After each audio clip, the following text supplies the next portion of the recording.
Bismillahirrahmanirrahim. Assalamualaikum warahmatullahi wabarakatuh. Kembali lagi dengan saya Sarah Rahmawati, NIM 1814080055.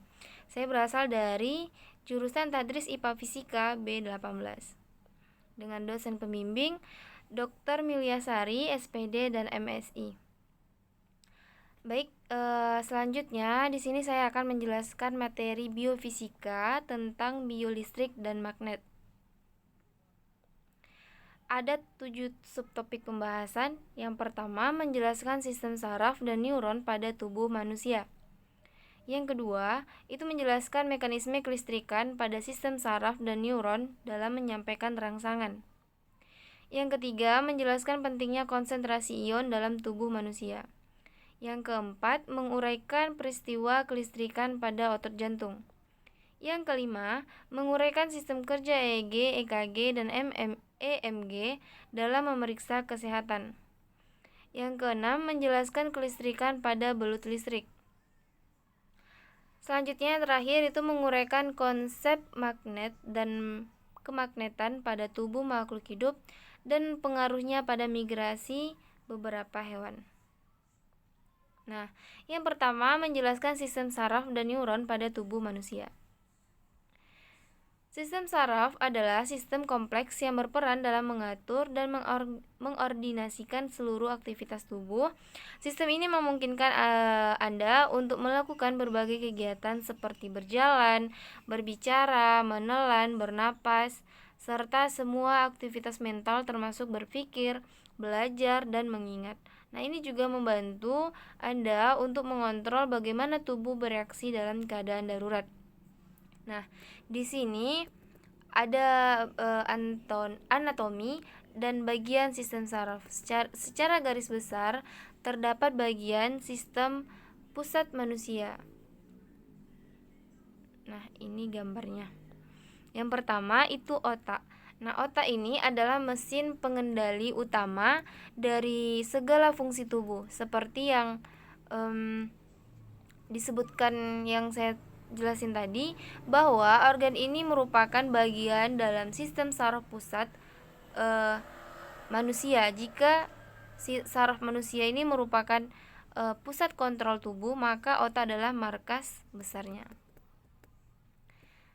Selanjutnya, otak ini terbagi ke dalam beberapa bagian dengan fungsinya masing-masing. Secara umum, bagian otak terdiri dari otak besar, otak kecil, batang otak, serta bagian-bagian otak lainnya. Bagian-bagian ini dilindungi oleh tengkorak dan selaput otak ataupun disebut dengan meninges, dan dikelilingi oleh cairan cerebrospinal untuk menghindari terjadinya cedera otak.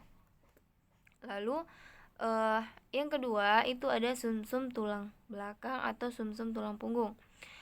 Sama dengan otak tadi, sumsum tulang belakang juga merupakan bagian dari sumsum saraf pusat.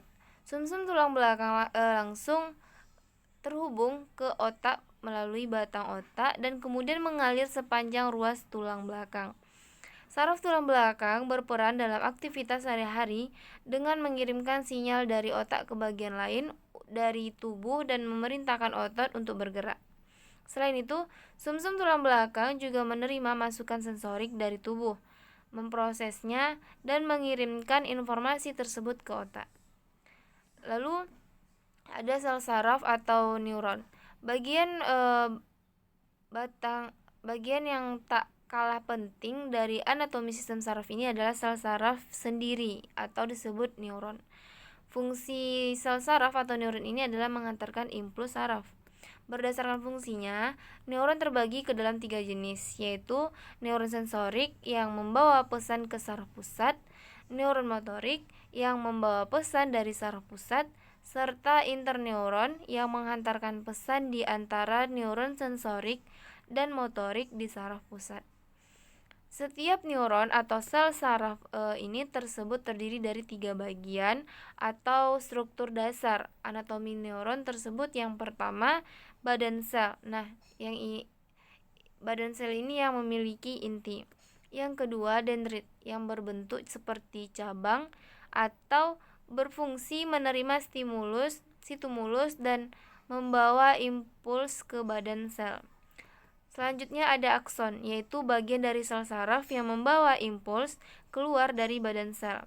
Akson ini umumnya dikelilingi oleh mielin, yaitu lapisan padat berlemak yang melindungi saraf dan membantu pesan untuk keluar. Pada saraf tepi, mielin ini diproduksi oleh sel Schwann. Nah, sel-sel saraf ini dapat ditemukan di seluruh tubuh dan berkomunikasi satu sama lain untuk menghasilkan respon dan tindakan fisik. Dilansir dari National Institutes of Health, diperkirakan terdapat sekitar 100 miliar neuron di otak. Sel saraf ini termasuk dengan 12 pasang saraf kranial, 31 pasang saraf tulang belakang, dan di bagian lainnya. Lalu fungsi sistem saraf ini secara umum ialah yang pertama mengumpulkan informasi dari dalam dan luar tubuh atau fungsi sensorik. Yang kedua, mengirimkan informasi ke otak dan sumsum tulang belakang. Yang ketiga, memproses informasi di otak dan sumsum tulang belakang atau fungsi integrasi. Selanjutnya, mengirimkan informasi ke otot, kelenjar, dan organ sehingga dapat merespon dengan tepat atau fungsi motorik. Nah, masing-masing struktur sistem saraf ini yaitu saraf pusat dan tepi menjalankan fungsi yang berbeda. Sistem saraf pusat ini terdiri dari otak dan sumsum tulang belakang, dan ini memiliki fungsi untuk menerima informasi atau rangsangan dari semua bagian tubuh. Kemudian mengontrol dan mengendalikan informasi tersebut untuk menghasilkan respon tubuh. Lalu, informasi atau rangsangan ini termasuk yang berkaitan dengan gerakan, seperti bicara atau berjalan, ataupun bergerakan tak sadar, seperti berkedip dan bernapas. Nah, ini juga termasuk bentuk informasi lainnya, seperti pikiran, persepsi, dan emosi manusia. Lalu, ada juga sistem saraf tepi. Yang terakhir, ada sistem yang pada gambar ini saraf tepi, sama dengan sistem saraf tepi. Secara garis besar, fungsi saraf tepi ini adalah menghubungkan respon sistem saraf pusat ke organ tubuh dan bagian lainnya di tubuh teman-teman. Nah, saraf ini meluas dari saraf pusat ke area terluar tubuh sebagai jalur penerimaan dan pengiriman rangsangan dari dan ke otak. Masing-masing susunan saraf tepi ini yaitu ada somatik dan otonom, memiliki fungsi yang berbeda. Yang pertama itu sistem saraf somatik. Sistem saraf somatik ini bekerja dengan mengontrol semua hal yang Anda sadari dan secara sadar mempengaruhi respon tubuh, seperti menggerakkan lengan, kaki, dan bagian tubuh lainnya. Fungsi saraf ini menyampaikan informasi sensorik dari kulit, organ indera, atau otot ke sistem saraf pusat. Selain itu, saraf somatik juga membawa respon keluar dari otak untuk menghasilkan respon berupa gerakan. Lalu sebagai contohnya saat menyentuh termos panas. Nah, saraf sensorik membawa informasi ke otak bawah ini adalah sensasi panas. Setelah itu, saraf motorik membawa informasi dari otak ke tangan untuk segera menghindar dengan menggerakkan, melepas, atau menarik tangan dari termos panas tersebut. Nah, keseluruhan proses ini terjadi kurang lebih dalam waktu 1 detik. Selanjutnya sebaliknya itu sistem saraf otonom. Nah, sistem saraf otonom ini mengontrol aktivitas Anda dalam melakukan secara tak sadar atau tanpa perlu memikirkannya. Sistem saraf ini terus-menerus aktif untuk mengatur berbagai aktivitas seperti bernapas, detak jantung, dan proses metabolisme tubuh. Di sini ada 2 bagian dari saraf ini. Yang pertama sistem simpatik. Nah, sistem ini mengatur respon perlawanan dari dalam tubuh ketika ada ancaman pada diri Anda.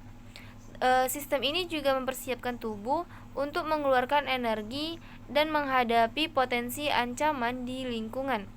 Misalnya ketika Anda sedang cemas atau takut, saraf simpatik akan memicu respon dengan mempercepat detak jantung, meningkatkan laju pernapasan, meningkatkan aliran darah ke otot, mengaktifkan kelenjar produksi keringat, dan melebarkan pupil mata. Nah, ini dapat membuat tubuh merespon dengan cepat dalam situasi gawat darurat.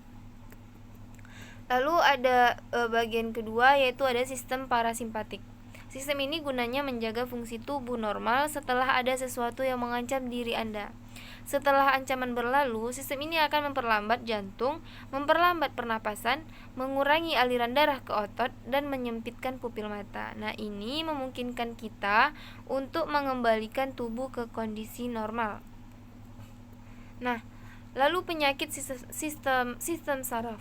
Ada berbagai penyakit atau gangguan saraf yang memungkinkan terjadi hingga mengganggu fungsi vital dari sistem saraf pada tubuh manusia. Macam-macamnya itu, yang pertama ada Alzheimer. Penyakit Alzheimer ini adalah penyakit yang menyerang sel-sel otak dan neurotransmitter ataupun bahan kimia yang membawa pesan di antara sel-sel otak. Penyakit ini mempengaruhi fungsi otak, mempengaruhi ingatan Anda dan cara Anda berperilaku. Lalu yang kedua ada Parkinson. Penyakit Parkinson ini adalah gangguan yang terjadi ketika sel-sel saraf tidak menghasilkan cukup dopamin atau yaitu bahan kimia yang sangat penting untuk kelancaran kontrol otot dan gerakan. Lalu yang ketiga ada multiple sklerosis. Multiple sklerosis ini adalah penyakit kronis yang mempengaruhi saraf pusat. Kondisi ini ditandai dengan adanya kerusakan pada selubung pelindung atau mielin yang mengelilingi serabut saraf di otak dan sumsum tulang belakang. Lalu yang keempat ada Bell's palsy. Bell's palsy ini adalah kondisi lemah atau lumpuh tiba-tiba pada satu sisi wajah. Nah, ini disebabkan karena adanya saraf di wajah Anda yang meradang. Biasanya kondisi ini hanya sementara dan bisa pulih dalam jangka waktu tertentu. Yang kelima itu ada epilepsi. Nah, epilepsi ini adalah kondisi yang ditandai dengan kejang yang berulang atau kambuhan. Lalu kondisi ini dapat terjadi karena adanya gangguan aktivitas listrik di otak. Selanjutnya ada meningitis. Nah, meningitis ini merupakan salah satu penyakit infeksi yang menyebabkan selaput di sekitar otak dan sumsum tulang belakang atau meninges ini mengalami radang. Penyakit ini biasanya disebabkan oleh virus atau bakteri. Selanjutnya ada encephalitis. Encephalitis ini merupakan penyakit infeksi yang ditandai dengan munculnya peradangan pada jaringan otak. Sama sepertinya meningitis yang tadi, bahwa penyakit ini juga disebabkan oleh infeksi virus. Lalu ada juga tumor otak. Nah, tumor otak ini adalah gumpalan sel abnormal yang tumbuh di otak. Gumpalan ini bisa jinak, tetapi bisa juga ganas ataupun kanker otak. Kondisi ini bisa merusak otak Anda dan tidak dapat menjalankan fungsi normalnya. Lalu ada juga cedera otak dan tulang belakang. Nah, cedera otak ini adalah cedera terkait otak yang mempengaruhi seseorang secara fisik, emosional, dan sikap. Nah, ada dua bentuk cedera yang mungkin terjadi, yaitu cedera traumatik dan non-traumatik. Adapun stroke merupakan salah satu bentuk cedera non-traumatik yang mungkin terjadi. Serupa dengan cedera otak, cedera tulang belakang ini adalah kerusakan pada sumsum tulang belakang hingga menyebabkan hilangnya fungsi perasaan dan mobilitas tubuh. Cedera ini paling sering disebabkan oleh trauma. Lalu ada juga ciri-ciri atau gejala penyakit saraf. Kerusakan saraf akibat gangguan atau penyakit tertentu menyebabkan bekas luka atau lesi di sistem saraf Anda. Nah, ini berarti neuron Anda sudah tidak dapat lagi mengirim sinyal ke seluruh tubuh Anda dengan benar. Nah, ini ada beberapa kondisi yang dapat menimbulkan berbagai gejala atau ciri-cirinya tersebut. Yang pertama itu sakit kepala, penglihatan buram, kelelahan, mati rasa atau kesemutan, bagian tubuh tertentu bergetar atau tremor, lalu hilang ingatan, kehilangan koordinasi tubuh, hilang kekuatan atau melemahnya otot, masalah emosional, perubahan perilaku, terus kejang dan juga cadel. Nah, topik selanjutnya menjelaskan mekanisme kelistrikan pada sistem saraf dan neuron dalam menyampaikan rangsangan. Kelistrikan pada tubuh hanya berkaitan dengan komposisi ion yang terdapat dalam tubuh, bukan listrik yang mengalir. Seperti pada kabel listrik di rumah-rumah, salah satu contoh kelistrikan dalam tubuh adalah perjalanan impuls saraf menuju ke efektor atau otot sangat cepat karena proses kelistrikan pada sel saraf. Nah, ini gambarnya. Selain pada kabel, ternyata tubuh kita ini juga dialiri oleh arus listrik, khususnya pada saraf, yaitu dengan adanya impuls listrik. Bidang yang khusus mempelajari tentang aliran impuls listrik ini pada tubuh manusia disebut dengan biolistrik. Sama dengan judul materi yang saya bahas ini. Nah, tegangan pada tubuh berbeda dengan yang kita bayangkan seperti listrik rumah tangga. Kelistrikan pada tubuh hanya berkaitan dengan komposisi ion yang terdapat dalam tubuh, bukan listrik yang mengalir, yang seperti saya jelasin yang tadi. Nah, selanjutnya tubuh manusia mengandung ion positif dan ion negatif. Ion penyebab muatan negatif di dalam tubuh manusia adalah Cl negatif, sedangkan penyebab muatan muatan positif itu adalah Ca2+ dan Na+. Salah satu peristiwa fisiologi yang menggunakan gejala kelistrikan di dalam tubuh manusia itu adalah penghantaran impuls saraf. Nah, unit struktural dari sistem saraf ini adalah sel saraf atau yang disebut neuron. Neuron ini tersusun dari badan sel dan uluran-uluran yang keluar dari badan sel. Di efektor dalam badan sel terdapat inti, mitokondria, badan atau kompleks Golgi, dan neurofibril sehingga neuron mampu bermetabolisme. Nah, uluran neuron yang pendek dan bercabang-cabang ini disebut dengan dendrit. Yang panjang itu disebut dengan neurit atau akson. Nah, dendrit ini mengantarkan impuls saraf menuju badan sel. Sebaliknya, neurit mengantarkan impuls saraf dari badan sel saraf menuju otot. Lalu muatan yang ada di luar dan di dalam sel saraf tidak dapat saling tarik-menarik dengan sendirinya karena ada pemisah berupa membran sel saraf. Tarik-menarik antar muatan akan terjadi jika ada rangsangan dari neurotransmitter. Lalu saat sel saraf tidak mengantarkan impuls, muatan positif Na+ melingkupi bagian luar membran sel. Nah, pada kondisi demikian, membran sel saraf bagian luar bermuatan listrik positif dan membran sel bagian dalam bermuatan listrik negatif atau Cl-. Nah, ini pada gambar ini bisa teman-teman lihat bahwa yang pertama itu ialah saat neurotransmitter itu dilepas dari sel saraf lain, atau impuls ataupun rangsangan akan diteruskan ke sel saraf berikutnya. Neurotransmitter ini mengakibatkan muatan positif Na+ masuk ke dalam sel saraf.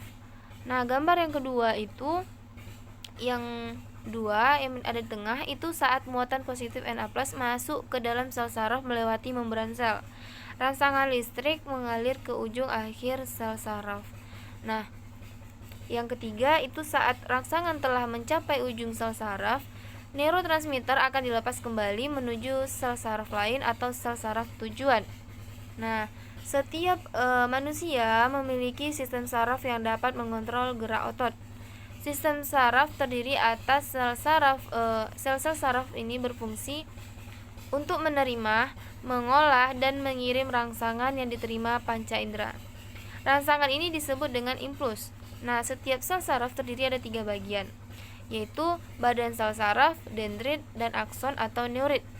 Selain ketiga bagian tersebut, pada sel saraf juga terdapat bagian tambahan berupa selubung myelin, dan myelin ini sebetulnya bukan bagian sel saraf, tetapi terdiri dari sel pembentuk myelin yang berfungsi menyelubungi akson.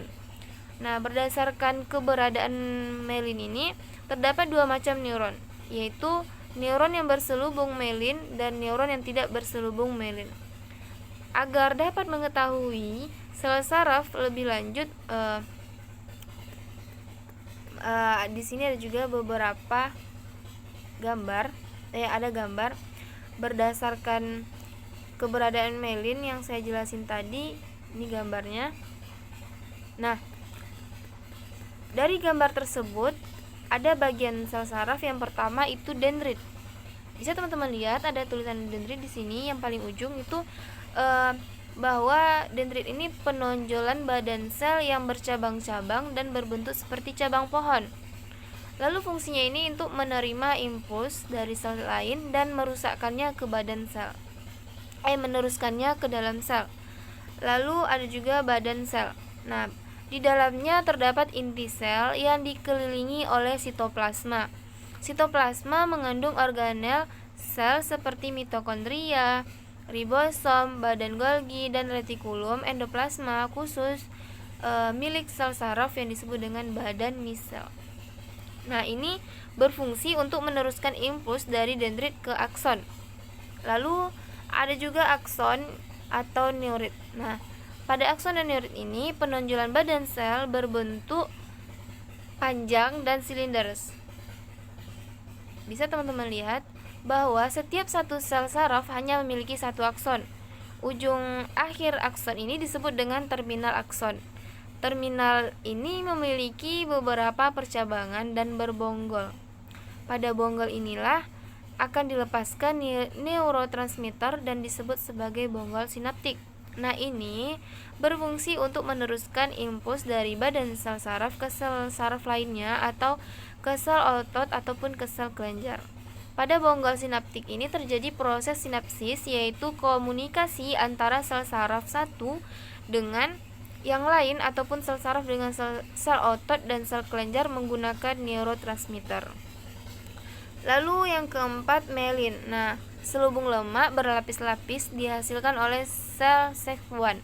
Lapisan lemak myelin ini sulit ditembus oleh ion-ion yang keluar dan masuk membran sel saraf pada bagian akson. Nah, ini berfungsi untuk mempercepat impuls saraf dengan membantu terjadinya loncatan muatan. Lalu ada juga nodus transfer yang di sebelah kiri. Nah, ini adalah daerah akson terbuka yang tidak diselubungi myelin. Lalu ini berfungsi untuk tempat terjadinya tarik-menarik muatan listrik di membran sel saraf. Nah, selanjutnya menjelaskan pentingnya konsentrasi ion dalam tubuh manusia. Cairan tubuh mengandung elektrolit, bahan kimia yang ketika larut dalam air menghasilkan ion bermuatan. Nah, ion-ion ini memungkinkan aliran sinyal listrik ke seluruh tubuh. Bisa teman-teman lihat pada gambar ini bahwa elektrolit memainkan peran penting dalam tubuh. Nah, mereka mengatur tekanan osmotik dalam sel dan membantu menjaga fungsi sel otot dan saraf.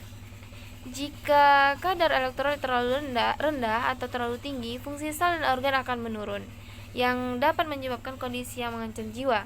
Nah, elektrolit utama termasuk natrium, klorida, kalium, kalsium, dan magnesium. Kelima unsur ini adalah mineral, dan ketika mineral larut dalam air, mereka berpisah menjadi ion positif dan negatif. Misalnya, ketika natrium klorida NaCl ini dilarutkan dalam air, maka ia dipisahkan menjadi ion natrium positif dan ion klorida negatif. Lalu yang pertama itu ada sodium, Na+. Nah, sodium ini adalah kation utama dari cairan ekstraseluler. Hal ini bertanggung jawab untuk setengah dari gradien tekanan osmotik yang ada antara bagian dalam sel dan lingkungan sekitarnya. Orang yang mengkonsumsi makanan khas barat yang sangat tinggi NaCl secara rutin mengkonsumsi 130 hingga 160 milimol atau per hari natrium. Tetapi manusia hanya membutuhkan 1 hingga 2 milimol per hari. Kelebihan natrium ini tampaknya menjadi faktor utama dalam hipertensi atau tekanan darah tinggi pada beberapa orang. Nah, ekskresi natrium dilakukan terutama oleh ginjal. Sodium disaring secara bebas melalui kapiler glomerulus ginjal. Dan meskipun banyak natrium yang disaring diserap kembali dalam tubulus berbelit-belit proksimal, beberapa tetap dalam filtrat dan urin, dan biasanya ini diekskresikan. Lalu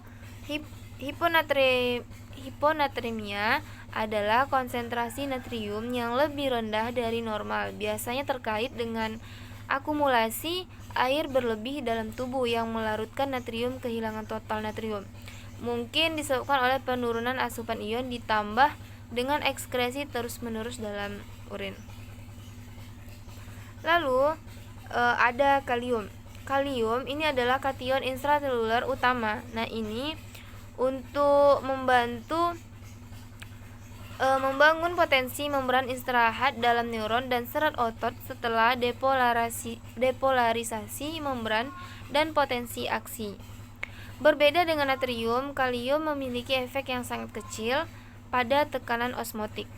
Rendahnya kadar kalium dalam darah dan CSV disebabkan oleh pompa natrium atau kalium dalam membran sel yang mempertahankan gradien konsentrasi kalium normal antara ICF dan ECF. Rekomendasi untuk asupan hari per konsumsi kalium adalah 4.700 mg. Kalium diekskresikan baik secara aktif maupun pasif melalui tubulus ginjal, terutama tubulus berbelit distal dan mengumpulkan saluran. Nah, kalium berpartisipasi dalam pertukaran dengan natrium dalam tubulus ginjal di bawah pengaruh aldosteron yang juga bergantung pada pompa natrium kalium basolateral. Selanjutnya itu ada klorida. Nah, klorida ini adalah anion ekstraseluler yang dominan. Klorida ini adalah kontributor utama gradien tekanan osmotik antara ICF dan ECF dan memainkan peran penting dalam mempertahankan hidrasi yang tepat. Klorida berfungsi untuk menyeimbangkan kation dalam ECF, menjaga netralitas listrik cairan ini, jalur sekresi dan reabsorpsi ion klorida dalam sistem ginjal mengikuti jalur ion natrium. Hipokloremia atau kadar klorida darah yang lebih rendah dari normal dapat terjadi karena penyerapan tubulus ginjal yang rusak. Nah, ada juga beberapa ion yang penting dalam sel dan cairan tubuh kita. Yang pertama ada ion natrium. Ion natrium ini adalah kation utama yang ditemukan di luar sel dalam tubuh. Mereka membantu mengatur dan mengontrol tingkat cairan tubuh. Terlalu sedikit menyebabkan diare, kegelisahan, penurunan cairan tubuh, dan kegagalan sirkulasi. Namun kebanyakan orang memiliki masalah yang berlawanan. Terlalu banyak ion natrium dicerna terutama sebagai garam dapur dan makanan ringan asin. Terlalu banyak meningkatkan retensi air, menyebabkan tekanan darah tinggi atau hipertensi. Ada sekitar 50 orang menderita hipertensi ini. Bahwa hipertensi ini yang tidak terkontrol dapat menyebabkan stroke, serangan jantung, gagal ginjal, atau gagal jantung. Antihipertensi adalah salah satu obat yang paling diresepkan. Nah, lalu yang kedua ada ion kalium. Ion kalium ini adalah kation utama yang ditemukan di dalam sel-sel dalam tubuh. Pisang, jus jeruk, dan kentang ini adalah sumber ion kalium yang baik membantu mengatur fungsi seluler, termasuk impuls saraf dan detak jantung serta tingkat cairan tubuh. Lalu, yang ketiga ada ion klorida. Nah, ion ini adalah anion utama yang ditemukan di luar sel dalam tubuh. Mereka berfungsi sebagai konterions atau ion yang diperlukan untuk menyeimbangkan muatan listrik untuk dalam cairan ekstraseluler dan untuk dalam jus lambung. Seperti ion klorida dicerna terutama sebagai garam meja. Nah, seperti ion natrium dan kalium, ion klorida terlibat dalam menjaga keseimbangan asam basa dan cairan. Sulit untuk memisahkan efek terlalu banyak dari terlalu banyak. Keduanya tampaknya terlibat dalam hipertensi. Terlalu sedikit diet jarang terjadi, tetapi ini bisa disebabkan oleh keringat yang berat, diare kronis, dan muntah. Nah, yang keempat ada ion kalsium. Ion kalsium terjadi terutama di kerangka dan menyumbang 1,5-2% dari massa tubuh. Oleh karena itu sangat penting untuk membangun dan memelihara tulang dan gigi. Juga memainkan peran penting dalam pembekuan darah, kontraksi otot, dan transmisi sinyal saraf ke sel. Nah, pasokan yang memadai sangat penting selama kehamilan dan pada anak yang sedang tumbuh. Ini membantu untuk mencegah osteoporosis pada orang tua. Sumber kalsium yang baik itu adalah susu dan produk susu lainnya, kacang-kacangan dan kacang-kacangan dan juga kayak seperti gandum. Nah, yang kelima itu ada ion magnesium. Bahwa ion magnesium ini seperti ditemukan terutama di tulang, tetapi mereka juga merupakan komponen penting dari banyak enzim yang merupakan zat yang dibutuhkan tubuh ketika kita untuk melepaskan energi dari makanan yang kita makan. Sumber yang baik itu adalah sayuran hijau atau merupakan komponen klorofil di semua tanaman hijau, susu, roti, sereal, dan kentang. Lalu juga yang keenam ada ion fosfat. Nah, ion fosfat ini ada terutama sebagai dan dalam cairan tubuh. Sekitar 85% ion yang mengandung fosfor dalam tubuh berada di tulang, di mana mereka bertindak sebagai kontraion untuk juga mereka memainkan peran penting dalam produksi energi dari makanan. Sumber fosfat yang baik adalah susu dan produk susu lainnya, sereal, dan daging. Selain ion-ion yang saya jelasin tadi, tubuh membutuhkan sejumlah kecil ion yang ditemukan dalam trace mineral. Nah, ini termasuk ion besi, kromium, tembaga, seng, fluorida, iodida, dan bikarbonat serta ion hidrogen. Nah, senyawa mangan, molybdenum dan selenium juga diperlukan walaupun tidak harus dalam bentuk ion sederhana. Mineral jejak ini memainkan berbagai peran, beberapa diantaranya dibahas dalam bab-bab yang lain. Lalu pengetahuan tentang ion ini penting, tidak hanya untuk keberhasilan dalam kursus kimia, tetapi juga untuk memahami banyak proses kehidupan yang kritis. Nah, topik yang keempat itu menguraikan peristiwa kelistrikan pada otot jantung.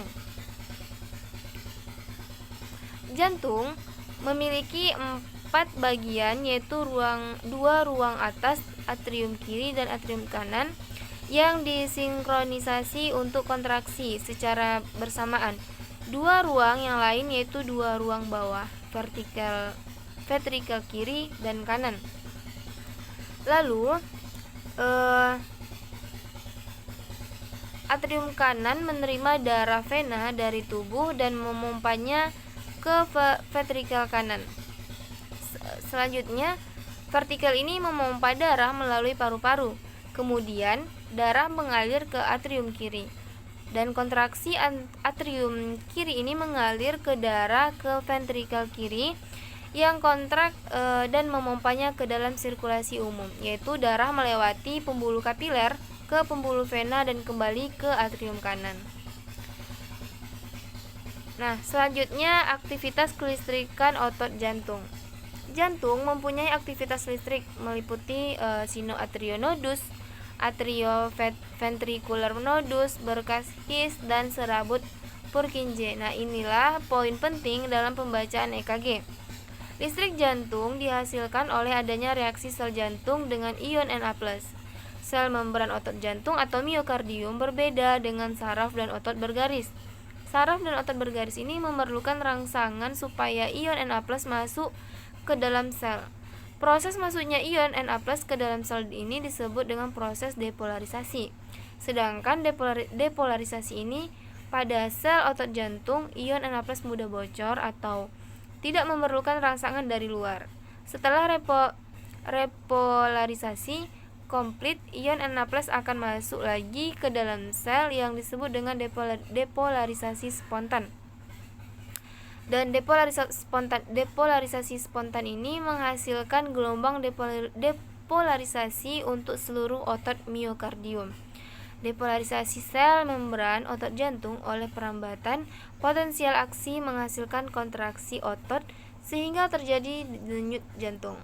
Nah, gerakan ritmik jantung dikendalikan oleh sebuah sinyal listrik yang diprakarsai oleh rangsangan spontan dari sel-sel otot-otot khusus yang terletak di atrium kanan. Sel-sel ini membentuk sinoatrial atau SA node atau alat pacu jantung alami.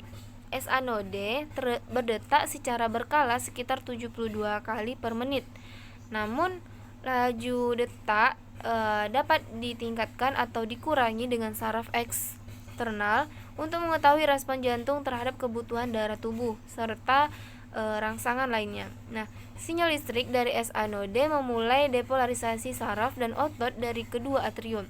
Nah, ini menyebabkan atrium berkontraksi dan memompa darah ke dalam ventrikal, sehingga terjadilah repolarisasi dari atrium tersebut.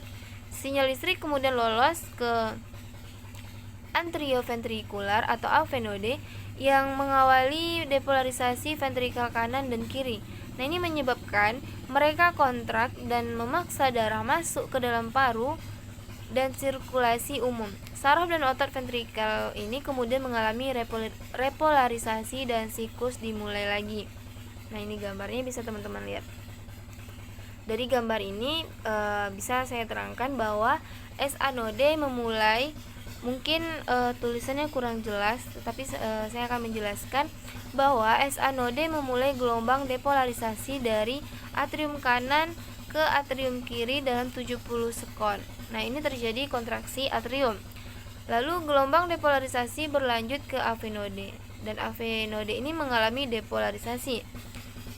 Selanjutnya, gelombang dari AV node melalui bundle of His atau BH dan diteruskan ke bundle branch ABB, dan ini menghasilkan BB mengalami depolarisasi. Diteruskan ke jaringan Purkinje. Nah, ini dari Purkinje ini lanjut ke endokardium, lanjut ke berakhir di epikardium. Selanjutnya terjadi kontraksi otot jantung. Lalu setelah repolarisasi, miokardium mengalami relaksasi. Nah, hubungan antara pemompaan jantung dengan potensi listrik pada kulit dapat dipahami dengan mempertimbangkan perambatan potensial aksi di dalam jantung. Nah, topik selanjutnya itu menguraikan sistem kerja EEG, EKG, dan EMG dalam memeriksa kesehatan. Nah, prinsip kerja dari EKG ini atau elektrokardiografi, sebelumnya saya akan menjelaskan apa itu EKG. EKG ini adalah ilmu yang mempelajari aktivitas listrik jantung.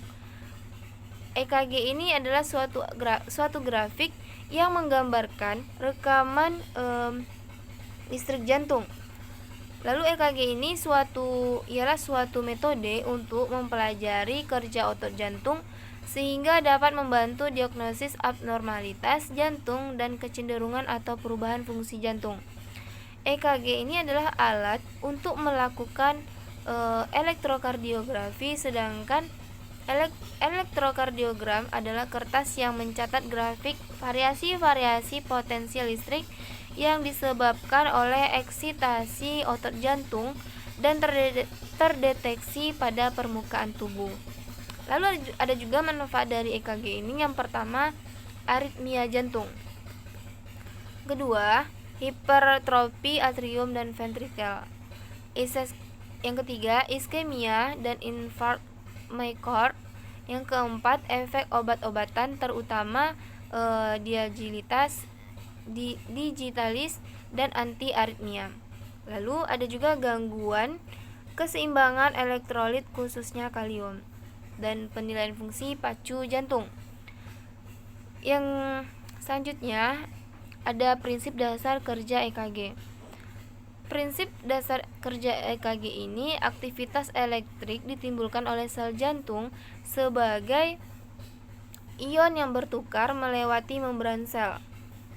Elektroda yang dapat mengantarkan aktivitas listrik dari jantung ke mesin EKG ditempatkan pada posisi yang strategis di ekstremitas dan prekordium dada. Nah, energi elektrik yang sangat sensitif ini kemudian diubah menjadi grafik yang ditampilkan oleh mesin EKG.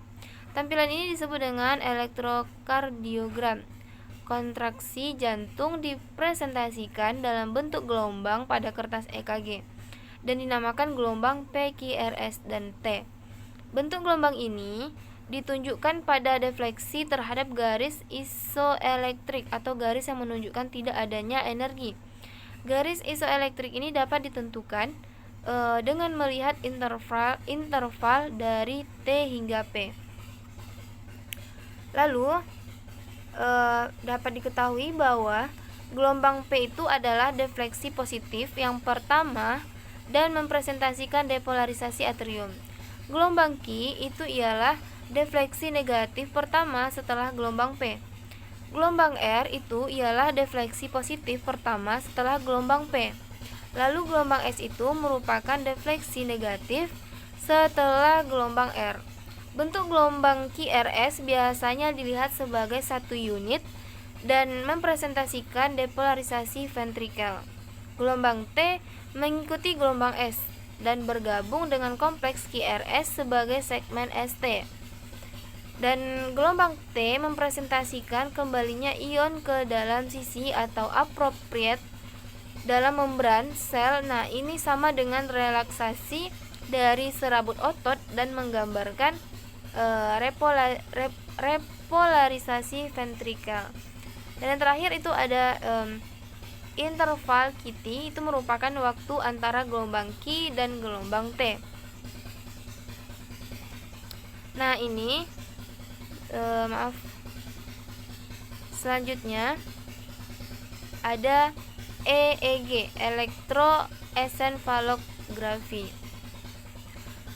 Sebelumnya sejarah dari EEG ini ialah pada tahun 1929 seseorang psikiater Jerman yang bernama Hans Berger yang bekerja di kota Jena mengumumkan bahwa mungkin untuk merekam arus listrik yang lemah yang dihasilkan pada otak itu tanpa membuka tengkorak dan untuk melukiskannya di suatu kertas. Berger menamakan format perekaman yang baru ini sebagai elektroencephalogram atau disebut dengan EEG. Nah, terkesan dengan berbagai kemungkinan untuk membangun peta bidimensional menyangkut aktivitas EEG ini di atas permukaan otak. Wegre Walter menemukan toposkop pada tahun 1957. Nah, toposkop ini adalah suatu alat yang kompleks. Toposkop itu mempunyai 22 tabung sinar katoda atau yang serupa dengan tabung TV. Masing-masing di antara tabung sinar katoda itu dihubungkan ke sepasang elektroda yang dipasang ke tengkorak. Elektroda diatur di dalam suatu susunan geometri sehingga masing-masing tabung bisa melukiskan intensitas dari beberapa irama yang menyusun EEG di dalam area otak tertentu. Susunan tabung CRT ini sedemikian rupa sehingga display fosforesen spiral menunjukkan secara serempak irama yang menunjukkan bagian tertentu dari otak. Nah, apa itu EEG? Nah, EEG itu adalah suatu alat yang mempelajari gambar dari rekaman aktivitas listrik di otak, termasuk teknik perekaman EEG dan interpretasinya.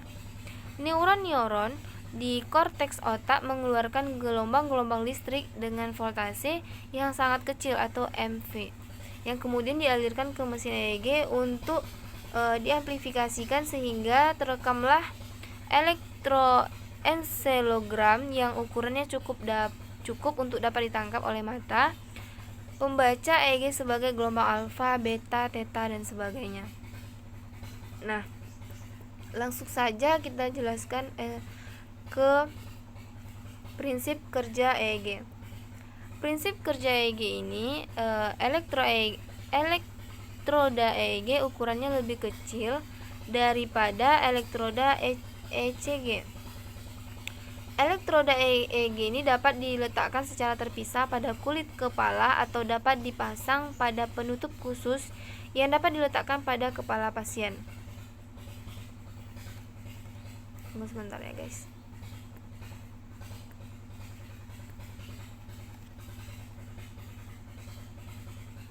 Nah, selanjutnya ini bisa teman-teman lihat gambarnya blok diagram peralatan EEG.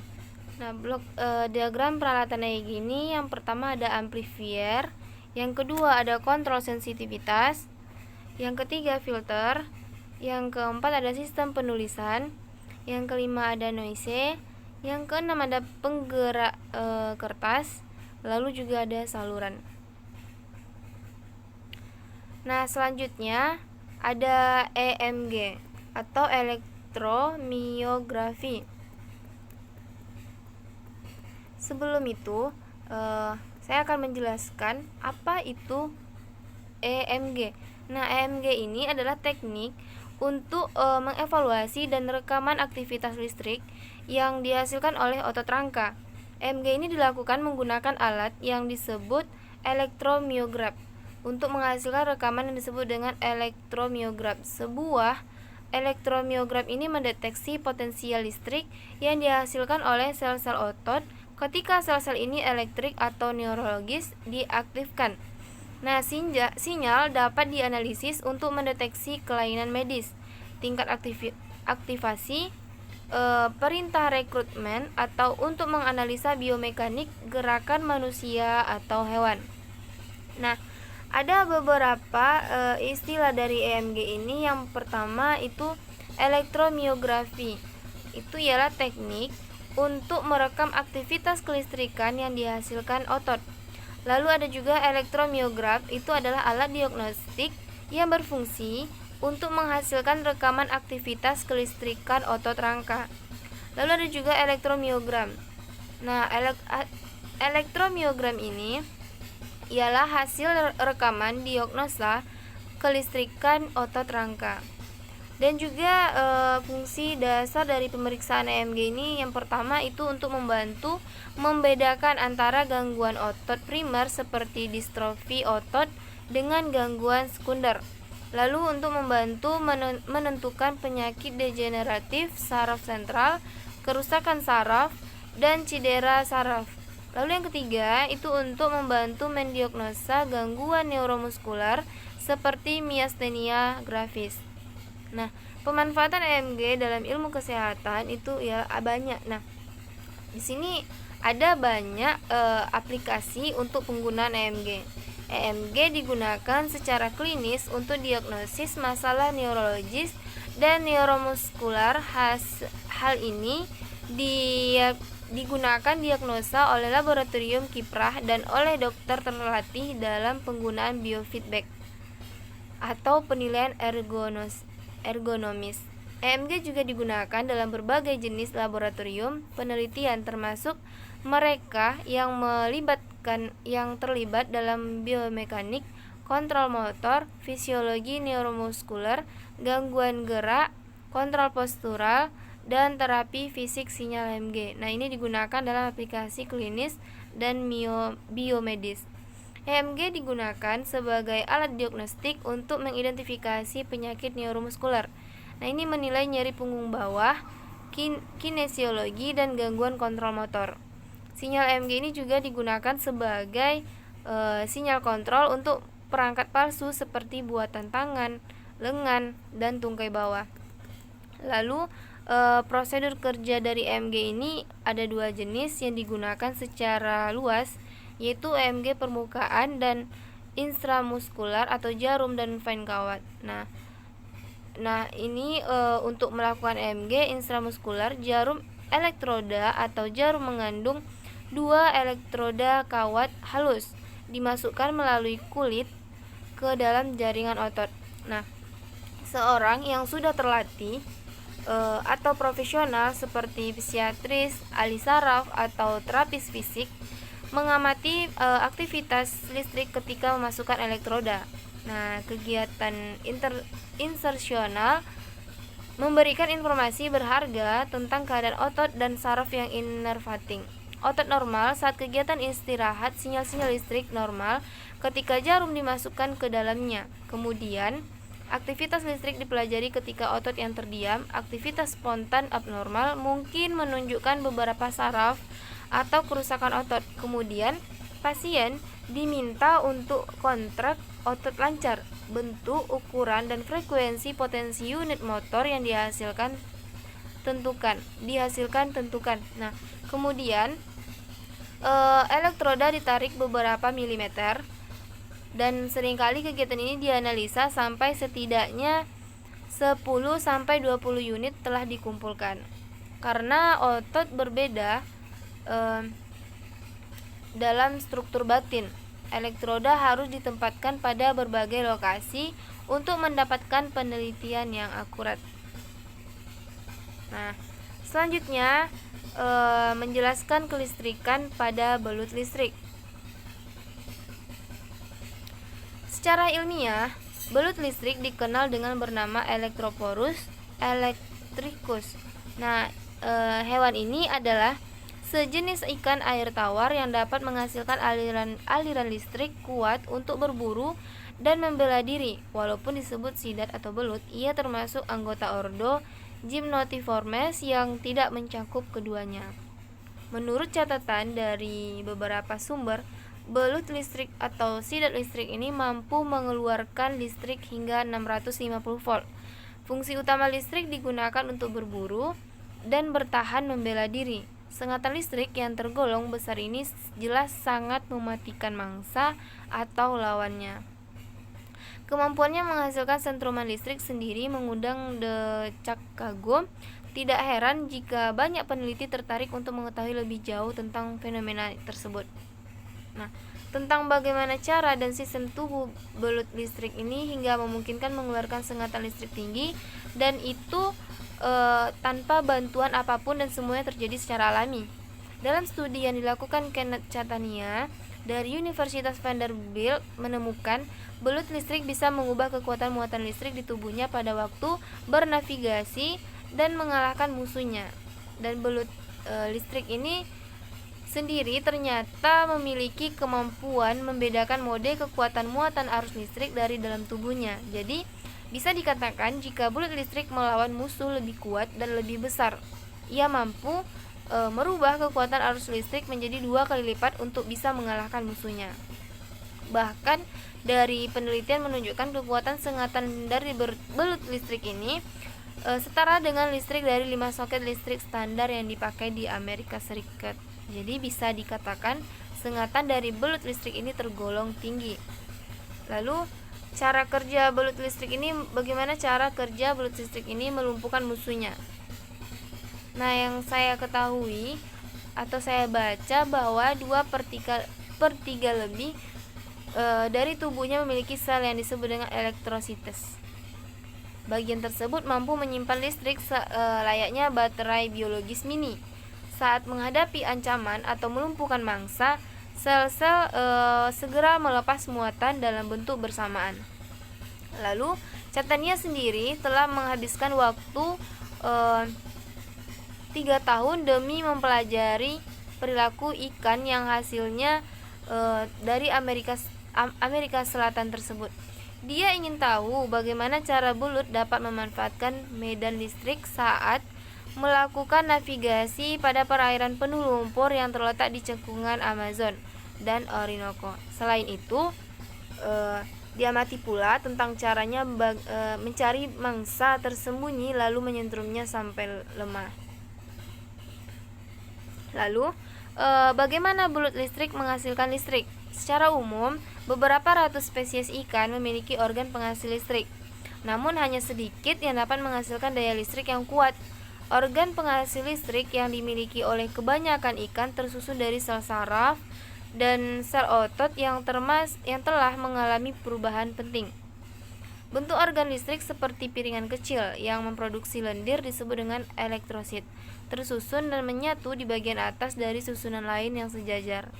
Pada umumnya, semua piringan menghadap arah yang sama yang memuat 150 atau 200 piringan setiap susunannya.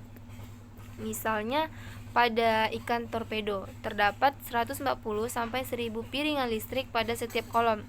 Pada ikan torpedo yang sangat besar, jumlah seluruh piringan sampai setengah juta. Nah, prinsip kerja piringan listrik ini mirip dengan cara kerja baterai. Ketika ikan beristirahat, otot-otot yang tidak berhubungan belum aktif. Namun, jika menerima pesan dari saraf, akan segera bekerja secara serentak untuk mengeluarkan daya listrik. Lalu belut listrik itu hidup di mana? Nah, belut listrik ini hidup di Amerika Selatan. Belut listrik mendiami perairan segar Amazon dan cekungan Sungai Orinoco di Amerika Selatan. Di dataran rawa, anak sungai, sungai kecil, dan dataran pantai. Mereka sering hidup di dasar berlumpur di perairan yang tenang atau stagnan. Lalu kenapa belut listrik ini bisa menghasilkan listrik? Belut listrik menghasilkan arus listrik besar melalui sistem saraf yang sangat terspesialisasi yang memiliki kapasitas untuk menyinkronkan aktivitas sel-sel penghasil listrik berbentuk cakram yang dikemas ke dalam organ listrik khusus. Dan belut listrik ini termasuk kelompok hewan apa? Nah, belut listrik ini termasuk hewan Electroporus electricus. Spesies ini dikenal sebagai ikan listrik Amerika. Maksudnya itu Amerika Selatan. Nah, hingga 2019 ia diklasifikasikan sebagai satu-satunya spesies dalam genusnya. Meskipun namanya belut listrik, ia bukan belut melainkan ikan toda. Dan berapa tegangan yang dihasilkan belut listrik ini? Belut listrik ini dapat menghasilkan muatan listrik hingga 600 volt untuk membuat mangsa pingsan dan menjadikannya predator di teluk. Nah, selanjutnya menguraikan konsep magnet dan kemagnetan pada tubuh makhluk hidup dan pengaruhnya pada migrasi beberapa hewan. Nah, hewan mempunyai perilaku melakukan perpindahan atau migrasi dari satu tempat ke tempat lain. Ini biasanya terjadi saat munculnya pergantian musim. Tahukah teman-teman jika migrasi hewan tersebut dilakukan dengan memanfaatkan medan magnet yang ada di bumi? Sebagian besar hewan akan memanfaatkan medan magnet bumi untuk mempertahankan kelangsungan hidupnya. Medan magnet bumi ini adalah daerah di sekitar bumi yang masih dipengaruhi oleh gaya tarik bumi. Medan magnet akan mempengaruhi kehidupan makhluk hidup, salah satunya hewan. Nah, dilansir Life Science, garis medan magnet bergerak dari kutub utara magnet berputar kembali ke kutub selatan. Di setiap kutub, garis-garis medan magnet hampir vertikal. Di dalam tubuh hewan terdapat magnet, maka hewan akan mampu mendeteksi medan magnet bumi. Nah, fenomena itu disebut dengan biomagnetik. Medan magnet bumi juga bisa membantu hewan untuk menentukan arah migrasi, mencari mangsa atau menghindari musuh. Karena ada sel-sel yang sensitif secara magnetis. Jadi para peneliti menjelaskan jika teman-teman melihat ke dalam otak seekor burung selama orientasi kompas magnetik. Ini teman-teman lihat gambarnya. Lalu ada beberapa hewan yang melakukan migrasi dengan memanfaatkan medan magnet bumi. Sebelum itu, saya akan menjelaskan bermigrasi pada malam hari. Nah, sebagian besar hewan, dalam hal ini burung, akan bermigrasi pada malam hari karena burung akan melihat magnetisme bumi dan mengarahkan diri sendiri selama penerbangan di malam hari. Para peneliti menemukan molekul yang disebut kriptochromes atau protein mata yang mengubah kimia di hadapan medan magnet itu ada di retina mata burung yang bermigrasi. Ketika cahaya mengenai molekul, Perubahan kimia dan magnetnya mempengaruhi molekul, kemudian mempengaruhi sel-sel penginderaan cahaya di retina untuk membantu otak menavigasi selama penerbangan. Nah, lanjut ke yang tadi, bahwa ada beberapa hewan yang melakukan migrasi dengan memanfaatkan medan magnet bumi. Yang pertama itu migrasi burung, migrasi salmon, migrasi penyu, dan migrasi lobster duri magnet dalam tubuh bakteri. Yang pertama itu migrasi burung. Burung merupakan salah satu hewan yang melakukan migrasi. Saat bermigrasi, burung menggunakan partikel magnetik yang ada pada tubuhnya. Partikel magnetik ini digunakan burung untuk menciptakan peta atau navigasi dengan memanfaatkan medan magnet bumi. Migrasi ini dicontohkan pada burung merpati pos, dan dulu merpati ini sering dimanfaatkan untuk mengirim surat, dan merpati ini memanfaatkan medan magnet bumi sebagai petunjuk jalan. Lalu yang kedua, itu ada migrasi salmon. Nah, ikan salmon juga merupakan atau melakukan migrasi dengan memanfaatkan medan magnet bumi untuk mencari suatu tempat. Salmon memiliki kemampuan akan kembali lagi ke aliran sungai tawar, tempat awal menetas dan tumbuh setelah berenang ribuan mili lautan. Nah, contohnya ikan salmon yang menetap dan tinggal di sebuah sungai selama 3 tahun, kemudian akan bermigrasi ke laut. Nah, selanjutnya ada migrasi penyu. Penyu ini akan mulai dan mengakhiri migrasi di pantai timur Florida, Amerika Serikat. Tidak seperti hewan lain yang bermigrasi secara kelompok, untuk penyu hanya sendiri. Sebuah penelitian, seekor penyu bisa bermigrasi sepanjang 12.900 km. Penyu melakukan migrasi selama hampir 10 tahun. Contoh, saat penyu mendeteksi medan magnet suatu wilayah, maka penyu akan berenang menuju atau migrasi ke wilayah tersebut.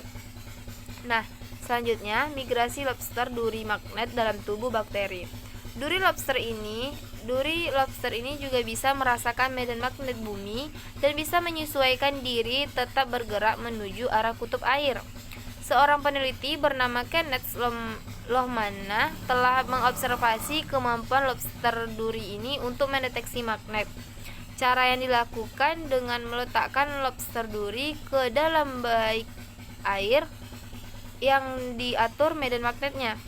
Hasilnya, lobster duri ini mampu membuktikan dan merasakan medan magnet bumi untuk memandu saat bermigrasi. Contoh, dengan mendeteksi medan magnet akan memandu lobster duri dari pantai Florida menuju lautan lepas yang lebih hangat dan tenang. Lalu ada juga yang terakhir itu magnet dalam tubuh bakteri. Dalam tubuh bakteri itu disebut dengan bakteri magnetotatik bakteria atau MTB. Nah, terdapat organel khusus yang disebut dengan magnetosome. Pada magnetosome ini tersusun atas senyawa magnetite atau Fe0 atau Greigit FSS yang memiliki sifat kemagnetan jauh lebih kuat dibandingkan dengan magnet sintetik. Contoh, magnetotik bakteria atau MTB akan memakai bantuan medan magnet saat melakukan navigasi dan migrasi. Nah, mungkin sekian yang dapat saya jelaskan. Mungkin ada salah kata dalam penyampaian, saya mohon maaf. Saya sudahi. Wabillahi taufik wal hidayah. Wassalamualaikum warahmatullahi wabarakatuh.